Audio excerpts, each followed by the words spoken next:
To prove this inequality, first we observe that the left-hand side is in fact a symmetric polynomial, which means if you interchange any two variables, you're still going to get the same expression, which is easily verifiable. So this leads us to suspect that maybe one of its, if it's factorizable, the left-hand side, right? One of its factors may be its a plus b plus c, right, which also happens to be a symmetric polynomial. Right? So in fact, if you let a equal to negative of b plus c, the left-hand side turns out to be 0.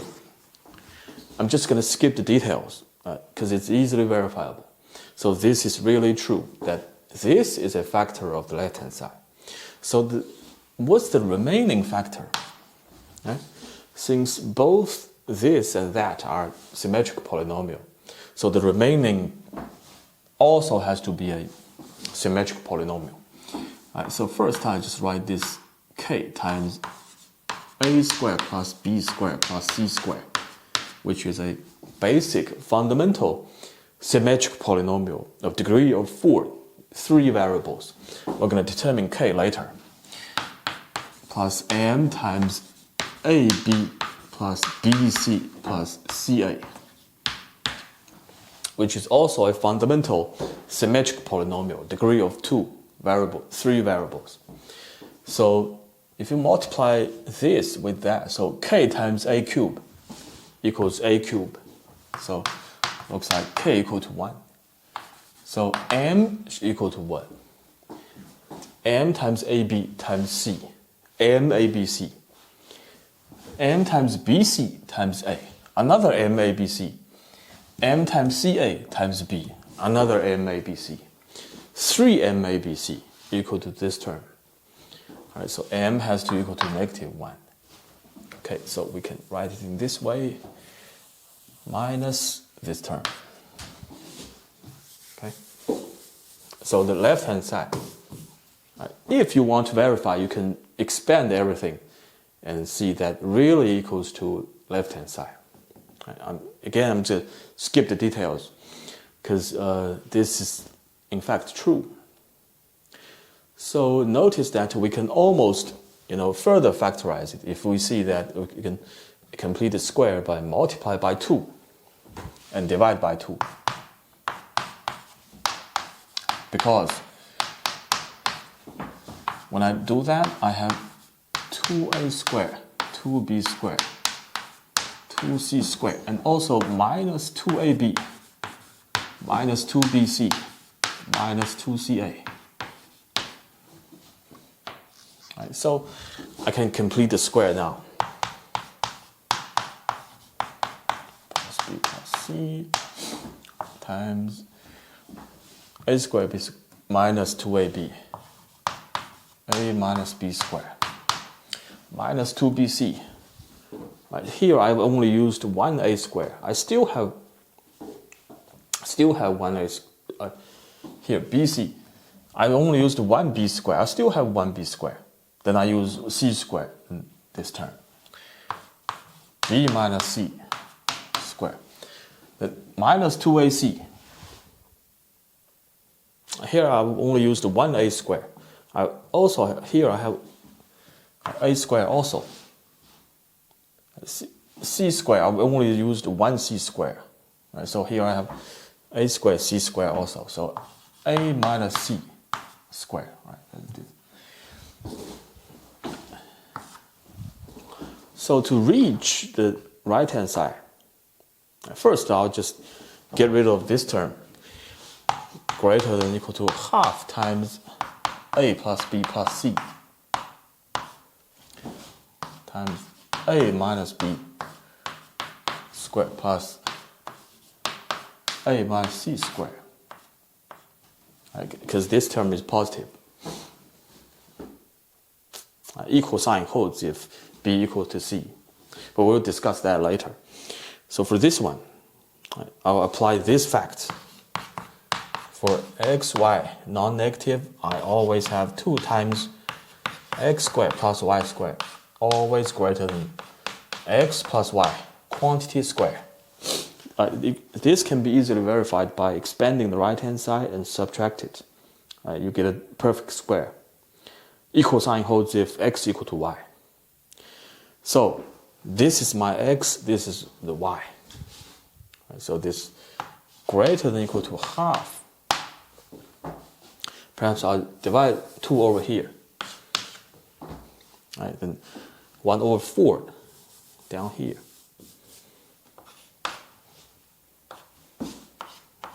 Copy this down. And this becomes x plus y, quantity square. 2a minus b minus c, quantity square. The half just went down here combined with this one. And also it's the same as if I change the sign here, because it's square. So it becomes b plus c minus 2a.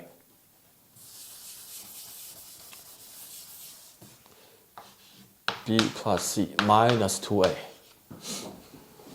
Now, notice the right-hand side.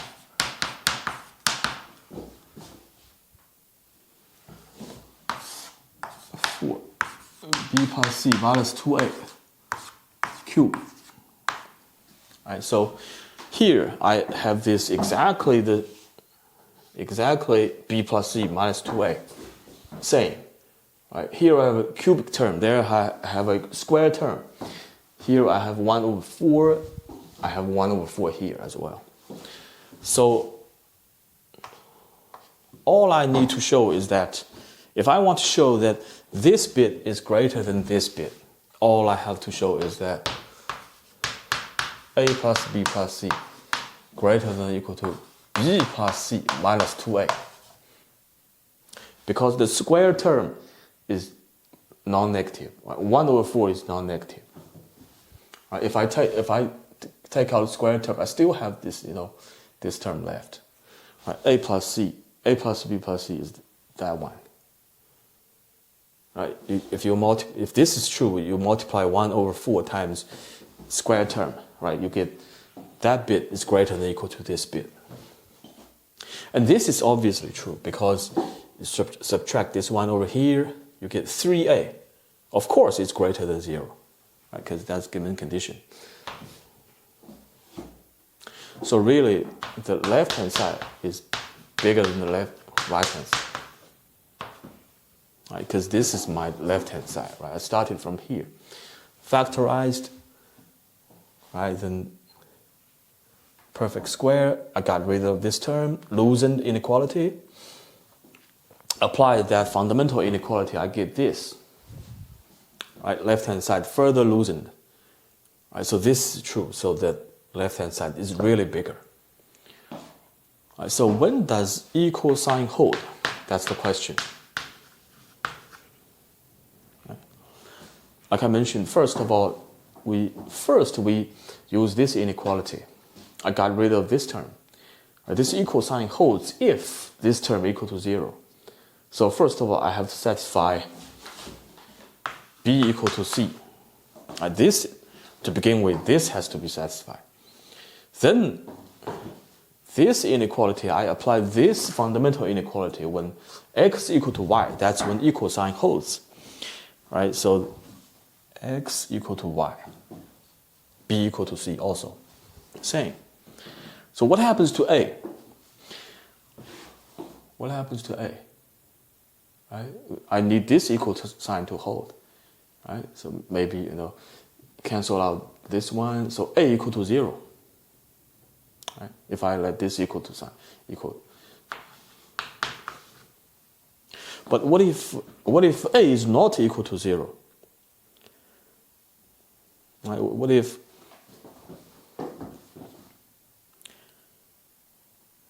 if this square term is already 0?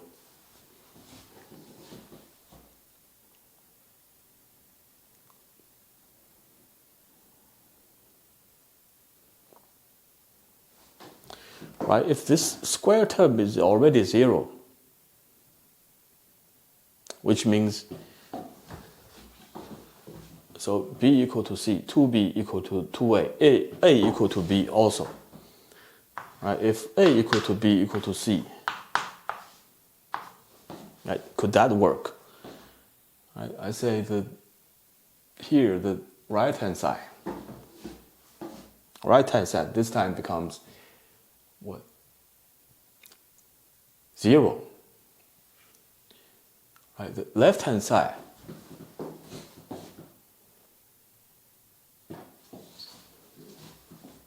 what happened to left hand? Right, a equal to b equal to c. 3a cubed minus 3a cubed, right, also equal to 0. So I have two possibilities. So equal sign holds when b equal to c and a equal to 0, or a equal to b equal to c equal to whatever.